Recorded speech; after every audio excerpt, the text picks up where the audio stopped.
have been marginalized in many instances. No justice, no peace is the essence of what Dr. King was telling us, that we really cannot have true peace in this world without the presence of justice.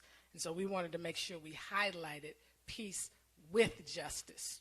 And so with that in mind, we start today. In fact, while we're gathered here on today, right in our auditorium are some elementary school students who will be followed by middle and high school students in what we have every year, which is our Students with King, giving a closer look at the personal side of Dr. and Mrs. King by middle and elementary and high school kids. Gives them an opportunity to interact with members of the King family and those who knew and or work with my mother or father.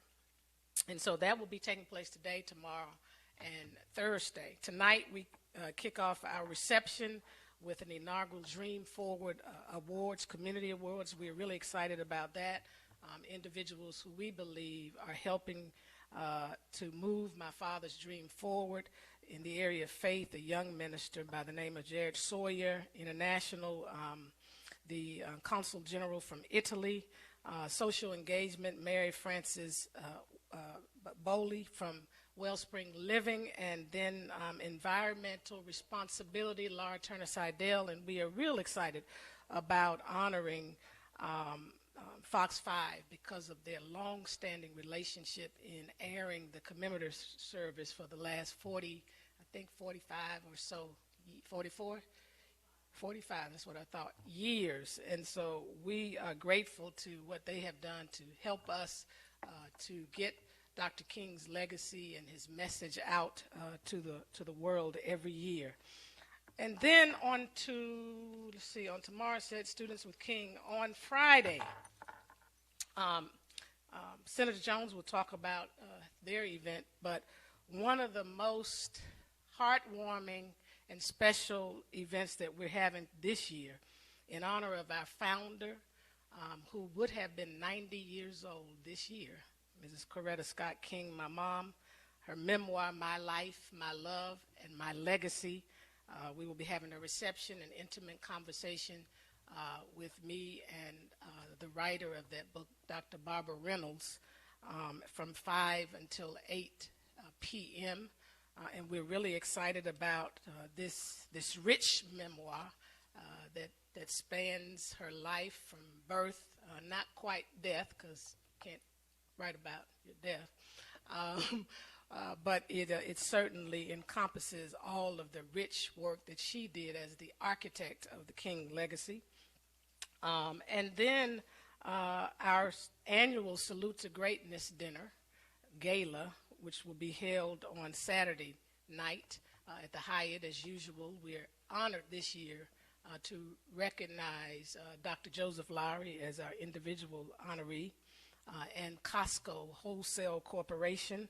We also are honoring Mary Pat Hector, who's the National Youth Director of the National Action Network with the Coretta Scott King Angel Youth Award, and an organization that's been doing work for years with young people addressing issues of violence. Students Against Violence Everywhere is our organizational honoree, for the Coretta Scott King Angel Award. And then the Christine King Farris Legacy of Service Award, one of our civil rights legends and founder of the Southern Youth Leadership Development Institute out of Montgomery. She was 12 years old when the movement started, and she has been very active since that time, Mrs. Doris Dozier Crenshaw. And finally, we are inaugurating the Yolanda D. King Higher Ground Award, which recognizes individuals in the arts or sports arena who have chosen to take the higher ground in addressing adverse and challenging situations, demonstrating one of my father's 6 principles of nonviolence, and in their work, or they have enhanced the quality of life for marginalized populations. And we will have none other than award-winning actor, producer, and humanitarian, Mr. James Olmos. And then on the actual King holiday, well, let me mention this. No, you will mention the other event on Sunday. Okay. And then on the actual King holiday, we will have a team of people out at the Friends of Refugees Jolly Avenue Community Gardens, clearing the path for our future. They're going to be clearing a path for these children to walk to school safely as a part of the service project. There will be fellows from the Points of Light that will join with students from Georgia Tech to help clear that pathway for those young people so that they will be able to freely go to and from school. And that will take place from 9:30 to 1:30. And while that's going on, we'll be having our annual commemorative service. And this year, fiery Father Mike Flager is going to be with us. He was with us, I believe, 12 years ago. And with everything that's been going on in the nation in particular, as we look at Chicago and that issue that continues to haunt us, and with him being a pastor there that's been working in that area for years, I thought it apropos for him to be here to share with us on that occasion. So he's our keynote speaker, and none other than Senator Bernie Sanders, former presidential candidate, is going to be given a special tribute. Actor Tyrese Gibson is going to be given a tribute, and we will have a host of other people that are joining us. We're happy this year to have a choir, a Korean Christian children's choir, that will be singing on that day as well.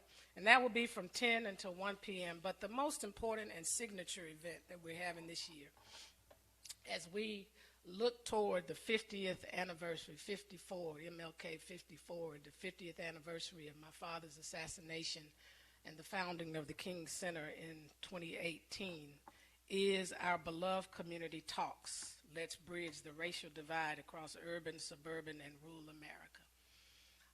With all of the polarization that we have been experiencing in this nation in recent times, we felt it important as a part of the actual King holiday that we provide a platform and an opportunity to encourage people all across this nation to really engage in some courageous dialogues. And so we have set up this initial talk. We'll be doing others throughout the year and as we go into 2018 as well, where we are daring to bring divergent voices and opinions into a room together, facilitated by Mr. Byron Pitts of, is it ABC News. We're doing some very, let's say, not just courageous, but daring things in this conversation. My father said, "I'm convinced that men hate each other because they don't know each other." And that's not the quote, so I'm going to correct the quote. He said, "I am convinced that people hate each other because they fear each other, that they fear each other because they don't know each other, and they don't know each other because they don't communicate with each other, and they don't communicate with each other because they're separated from each other." And so if we are going to ultimately create this beloved community that my father popularized, he didn't coin it, we're going to have to find a way to really connect. And it does not mean that we are trying to change minds. Ultimately, what we're trying to do is get to a place where we have a greater understanding, appreciation, and respect for our differences while not allowing those things to hinder our common path forward. And it takes a lot of work and intentionality in that regard.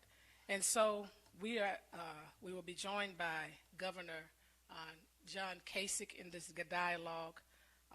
We are going to be joined, and you will see a slide that comes up. I won't give all the names, but Bakari Sellers from CNN, Dr. Umar Johnson, who's a psychologist and focuses a lot on black liberation and black empowerment.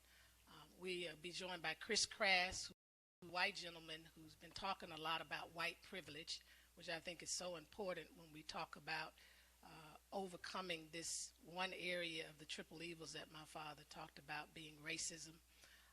We're bringing a gentleman by the name of Daryl Davis, a black gentleman who's a jazz artist, blues artist, who actually has for years been engaging in dialogue with members of the Klan and has seen 20 or so of them convert and turn over their robes to him. He's going to be here along with one of those former Grand Wizards of the Ku Klux Klan, who has now denounced the Klan. And so this is going to be a very engaging and important dialogue and conversation. Me and my cousin Alvita are going to open it up to set the stage. This is not a political conversation, but the irony is being in the same family and voting different ways, and how this election in particular divided so many people.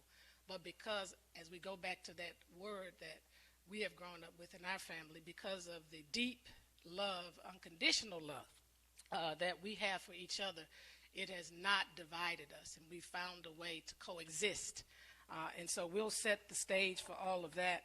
And there are a host of other people. We have the next generation voices that will be a part of that. A young gentleman who's a part of the sons and the daughters of the Confederacy will be there on the stage with Mary Pat Hector, who's one of our young black activists, Daniel Blackman, and there's one other person that's going to be in that dialogue, and I can't remember her name. And so I hope people will come and be a part of this, because this is where the rubber really meets the road. It's important that we change policies, but at the end of the day, we're going to have to change and affect hearts and mindsets. And the only way that we're going to be able to do that is if we begin to really talk to each other in a courageous manner. We can no longer avoid the elephants in the room. And so thank you for being here again today, and I want to bring Jamida Orange on at this time.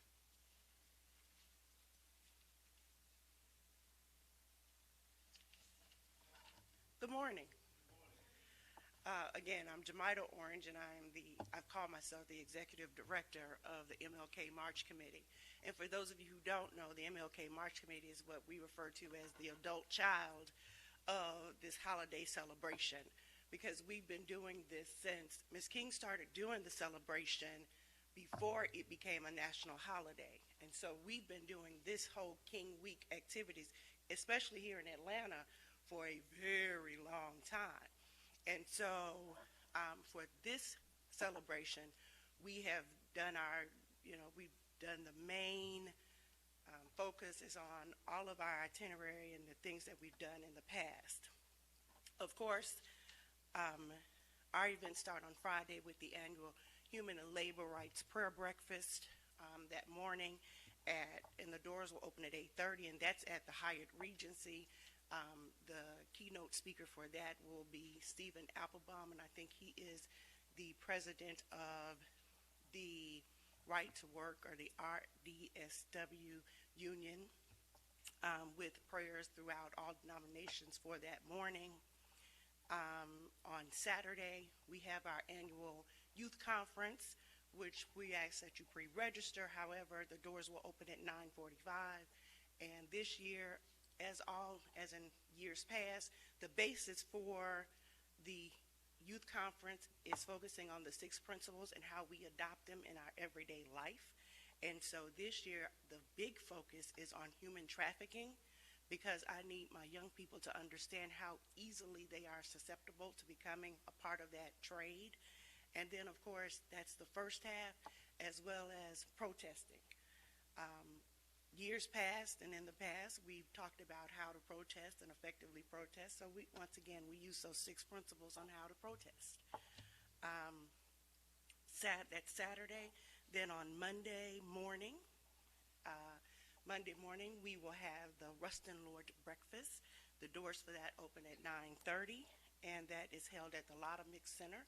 The food is great, so if you're not going to the commemorative and you have a little time, then stop by there and get some good eating. As my dad would say, some good something tea. Then The march and rally, we're asking everyone to assemble at their respective streets. If you don't know, then shoot me an email at mlkmarchcommittee@yahoo.com, and I will tell you what street to line up on. But the assembly time is at 1:15. We plan to leave the church at 1:30. Hallelujah. And go up to the top because we plan to start at 1:45. We plan to start the march at 1:45. And so, once again, the march will travel down southward down Peachtree to Auburn Avenue. Then we will have the rally on Auburn in front of the King Center right there on the showmobile. Thank you.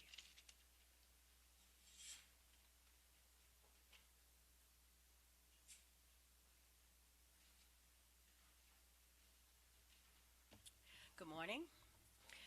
My name is Judy Forte, and I'm the superintendent of the Martin Luther King Jr. National Historic Site.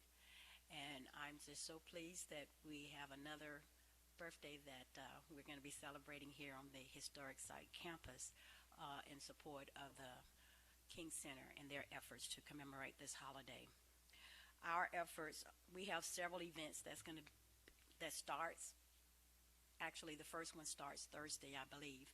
But all of our activities will be to make the observance of the Martin Luther King holiday one that deeply honors and serves the life and legacy of Dr. King, and honor it as a day on rather than a day off, as we typically do. Our schedule of events are as followed. On Friday, January the 13th at 10 a.m., we will be having an educational program there in historic Ebenezer Baptist Church Sanctuary, the historic sanctuary, which we will have a member of the King family. And normally is Dr. Christine Ferris, and we hope that she'll be able to join us again this year. But she normally does her reading of her book, My Brother Martin, to grade school students there in this church. And so we're looking forward to that event, that special event there on Friday the 13th. Also on Friday the 13th, we'll be partnering with Dr. King's son and his wife, Martin Luther King III, and Andrea King and Yolanda Renee. They will be doing a youth care drive there in the historic Ebenezer Baptist Church Fellowship Hall. They are seeking donated items, which they will be identifying with their sponsors, and they will collect those items, package them, and provide them to the Atlanta Homeless Women and Children Shelter at Solomon Temple, and also to Hope Hill Elementary students. Then on Saturday, January the 14th, in honor of a day on and rather than a day off, we'll have a volunteer day of service here at the historic site, where we'll have approximately 200 volunteers that will be here on site doing a variety of beautification and preservation projects here within the site, working with the staff to do landscaping, do painting, do several projects that we have identified, and this is on Saturday. Also, on Sunday, January the 15th, we'll be working with, again, the King Center and the King family to host a performing art performance in the Yolanda D. King Theater here at the King Center, located here at Freedom Hall. And the concert will feature an array of artists honoring Dr. King's 88th birthday. And they'll be doing it through music, song, dance, and the spoken word. And if you have not attended one of these events, you have missed a treat. We've had it at the historic church. We've also had it here in Freedom Hall. And it is something that when it ends, no one want to leave. It's just that exciting, and the artists are just so engaged with that. So I encourage everyone to come out and support that event on Sunday. Now, the day of the holiday, on January the 16th, we have several activities that will be taking place here within on campus. The first, I'm proud to announce that we will be opening up the Dr. King's birth home As many of you know, it has been closed for several months due to some needed repairs that needed to take place. So on January the 16th, the day of his birthday, the birth home, the first floor of the birth home will be open to the public. And so we are just so pleased to once again provide that service to our visitors that come to the area. The other areas of the birth home are still under assessment, and so as soon as we complete those, then they will once again be able to go upstairs to view the actual birth room. But we're still working on that, but the home will be open for viewing on King holiday. Also on Monday, a Children Corner tent will be located on Auburn Avenue near the King Birth Home, and it will feature arts and craft, a National Park Service photo booth, and the Parks Junior Ranger program. So we'll be working with young people to connect them to the site through our Junior Ranger program. We'll have a period historic martyr bus, a bus that was here during the time Dr. King lived on the street, and it will be located right outside the birth home area. In the area, actually it was in the area of the Montgomery bus boycott, a pivotal moment in the modern American civil rights movement during the 1950s. Also, we will have on our historic porches, within the birth home block, we're going to have some exhibits showing how the community has evolved over the years from what it looked like, photographs of what it looked like prior to it becoming a historic site, and up to the preservation and the work that has been done to improve the properties as you see them now. And also within our historic fire station, number 6, the Heritage Sanctuary of a Historic Ebenezer Baptist Church, the National Park Service Visitor Center, all will be open from 9 to 5 p.m. on the holiday. So all these events provide us with an opportunity for the park visitors to engage in meaningful and memorable experiences that connect them with the significant values that are inherent in the unique resources here at the Martin Luther King Jr. National Historic Site. And so we're looking forward to everyone coming out and enjoying a week-long festivities of events as we partner with the King Center and others to commemorate the 88th birthday of Dr. Martin Luther King Jr. Thank you.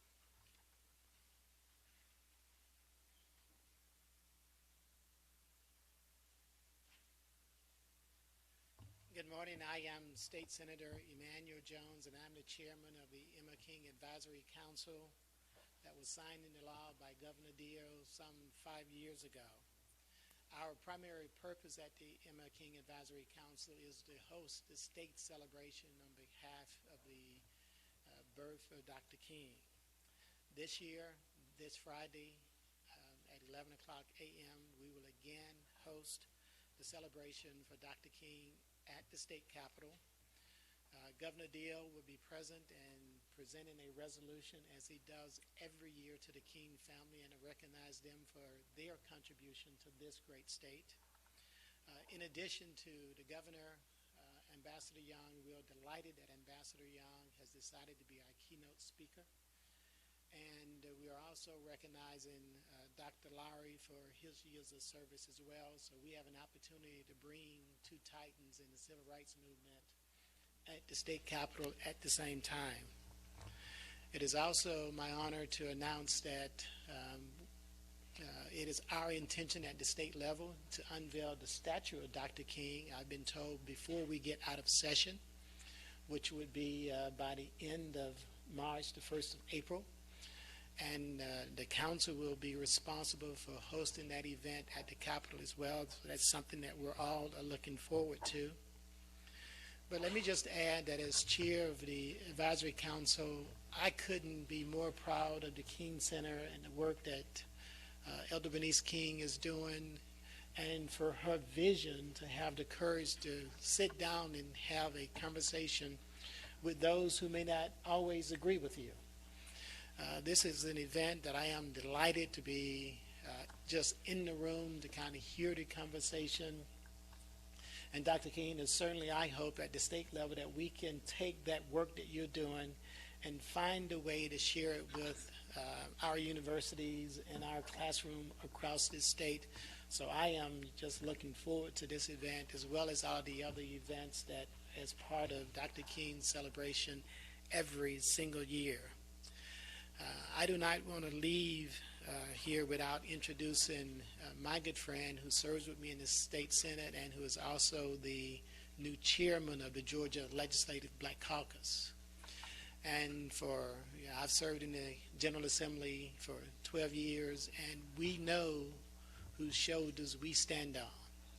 So I'm going to ask if my colleague, Senator Lester Jackson, the chairman of the largest black caucus in the state of Georgia, will come and just kind of say a few words and tell us what our caucus is doing and to support the efforts of Dr. King and certainly the King Center, and this week as we celebrate Georgia's native son. Thank you. I'm Lester Jackson, chairman of the Georgia Legislative Black Caucus. I'm honored to be before you this morning for this event to remember and celebrate the legacy of Dr. Martin Luther King and the commitment that the King Center has done to preserve his history. As the Black Caucus, we want to keep this tradition under the gold dome. Oftentimes people talk the talk. And for the first time that the Georgia General Assembly has not only talked the talk, but we've walked the walk. We've given a grant to the King Center last year for the first time. And I want you to know, as chairman of the Black Caucus, this shall not be the last time. All right, we're going to be committed as a caucus to make sure that the King Center is remembered every time we start dividing up this pie of your tax dollars. Because the King Center has made a commitment to not only this city, this state, but this world of remembering the legacy of one of the greatest Americans this world has produced. And the Black Caucus wants to not only talk the talk, but walk to walk to make sure that financially we're acting so this can be remembered. Thank you very much.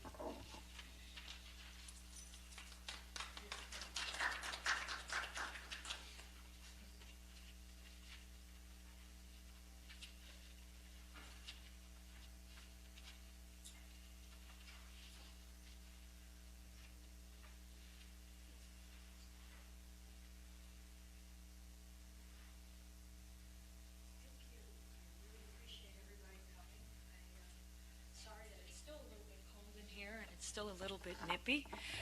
Right before anything, I know some of you are taking notes, so I want to make sure that you guys are good. We will open now the floor for questions for any one of the respective people out here. Mr. Suggs? Ms. Orange and Ms. Forte, you both mentioned a lot of events, but were they in this packet? And if not, were we able to get those? Yes. For Miss Jemida Orange, she is actually in there, and we do have another event that is with National Park Services that is on this events calendar. Yes.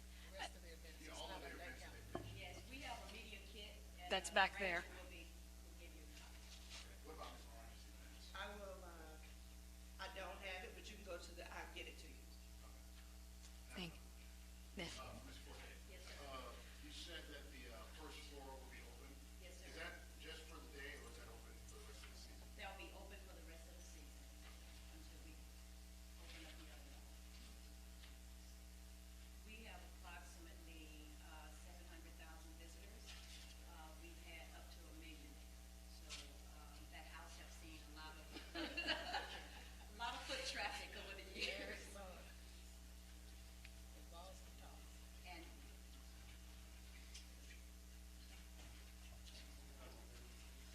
Yeah. Dr. King, they're going to be asking you some questions. Go ahead. What questions would you like to ask her?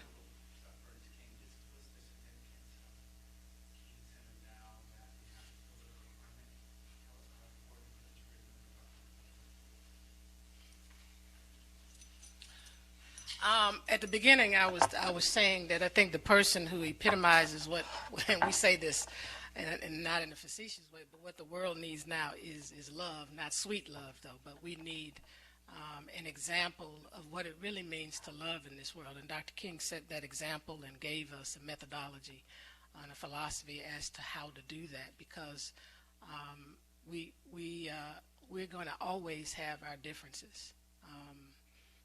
And it seems as if the problem is we haven't grasped holistically a means to know how to differ with one another and how to coexist. And I think the model that he left with us, which we call Nonviolence 365 now more than ever before, I mean, I'm going to be saying that till I can't breathe anymore, is essential. And at some point, we're going to be forced, I believe, to have to embrace it, to study it, and to experiment with it in every arena of human conflict. And so it's very relevant and vital. And that's why we've highlighted, you know, on the, I won't say on the heels because we're still in that same climate, but certainly in the midst of a climate where we've heard a lot of no justice, no peace through the years. And so this year the theme, Remember, Celebrate, Act, King's legacy of peace with justice is essential, that we really cannot have a peaceful world society until there's fairness and equity for all people.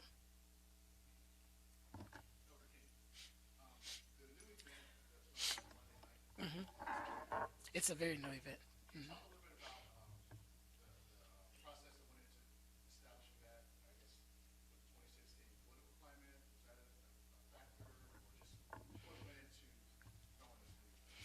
It's the icing on the cake. We've been talking for the last 2 years about having these beloved community talks because we believe that's the kind of society that everybody wants.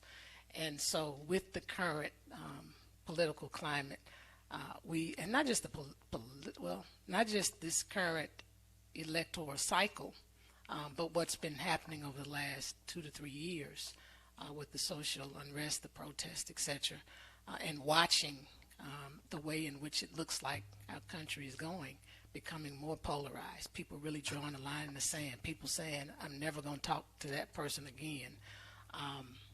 That's dangerous, I think. People who live in households together, you know, sleeping in separate bedrooms behind elections. Something is fundamentally wrong. And so we've got to interject on purpose a different way and a different means, and at least try to model it and give people an idea of how this can work. And so as we watched everything, we started talking about, well, now is the time, and especially on Dr. King's holiday. How can you come to this holiday with the climate, especially the way it is now, and not put some kind of emphasis on this? I mean, there are going to be varying protests going on at that time. And I think it's a both-and approach. I think it's a, you know, we work on policy, we work on issues, but we also have to work on mindsets and hearts. When we talk about systemic racism and institutional racism, well, systems are created by people. And so at some point, we've got to deal with the mindset and the heart.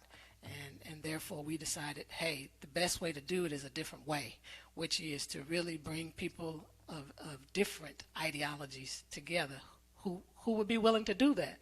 Because everybody's not willing to do that. We know. I know people who would never sit on a stage with a person who's a Klan member or a former Klan member. They just wouldn't. They would find it offensive, hurtful, they're not ready, or whatever the case might be. But I come from a family of unconditional love and forgiveness, and I know that we're going to have to take a higher ground in order to move this nation forward, because we're going to self-destruct if not. And so that was the context of presenting this, and also during the week as we move toward the inauguration, with, some people are excited and happy and emboldened, and other people are apprehensive and fearful, and a lot of uncertainty, and anxiety. And so we hope that at least this will give people something they can grasp and practically begin to do. One of the young ladies, in fact, that's working with us on this, texted me the other day, and well, she texted me or sent me a direct message, either way, on my Facebook. And she said, I just had a courageous conversation with a woman in line who was a Trump supporter. And she said, we're going to stay in touch with each other. These are the kind of examples that we're talking about, because, silence is the worst thing, and separating we can't afford it. And the other thing is, I wanted to make sure we don't do it like we always do it. I've been to a lot of events, dialogues, conversations, and most times it's people who think alike. And it's the choir singing to the choir. And so this time we didn't want the choir singing to the choir. We wanted, some different perspectives coming to the table.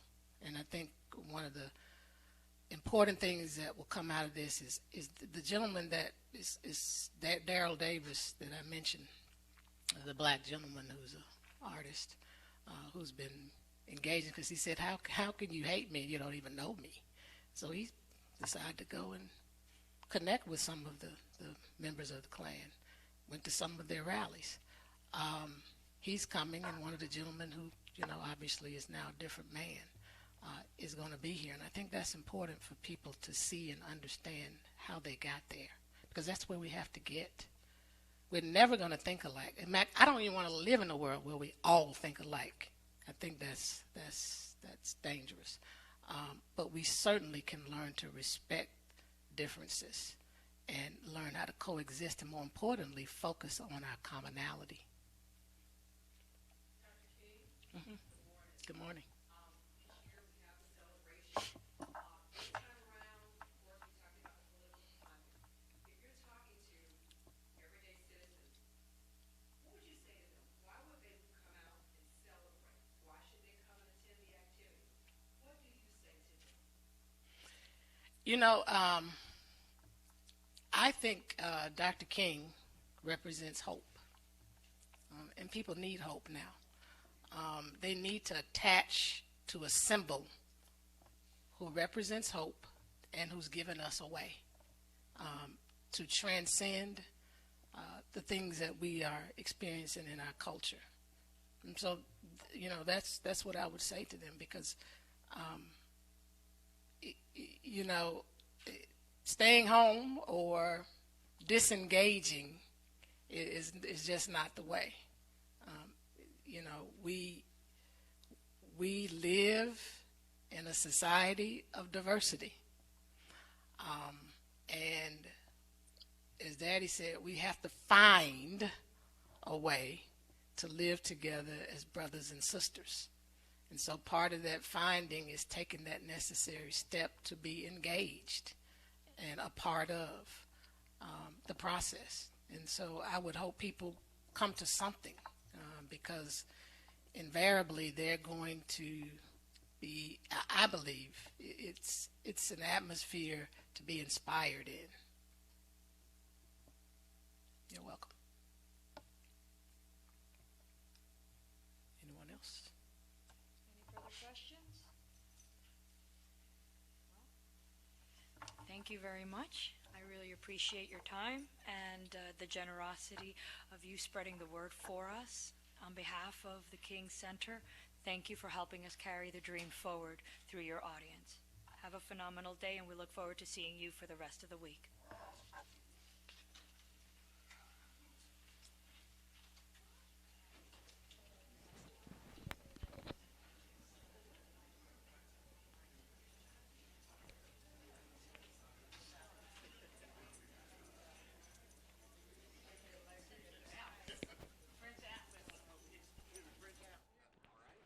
So we just finished hearing from Bernice King, the youngest daughter of Dr. Martin Luther King, beginning the celebration of her father's birthday.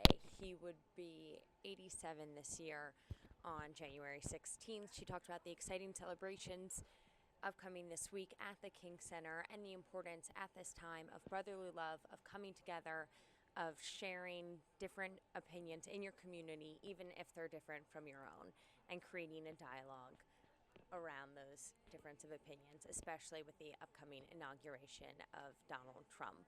Special guests this week will be Senator Bernie Sanders, Ohio Governor John Kasich, among others, and some civil rights leaders. So we'll make sure to bring you more info about those events as the week comes. Another special announcement they made during this event was a statue of Dr. Martin Luther King that will be coming to Atlanta at the end of March, early April. So we look forward to seeing that. Thanks.